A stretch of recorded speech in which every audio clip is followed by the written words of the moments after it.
Welcome to Chillin' 101. We hope this video helps. You start with essentials. Enable mobile data and the personal hotspot on your phone because the Mac needs a visible Wi-Fi network to join. Once the hotspot is active, check the SSID and password, write them down or memorize them. Make sure the phone screen stays awake and battery won't die. If needed, plug the phone into power.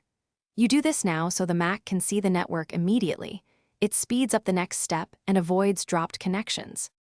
You click the Mac's Wi-Fi icon and scan the list for your phone's hotspot. Patience helps if networks are crowded. When you see the SSID, select it and type the password carefully. Capital letters and symbols matter.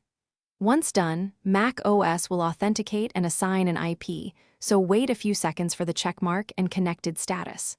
If the hotspot is hidden, select Join Other Network, type the SSID, and choose WPA2 or WPA3 as the security type before entering the password.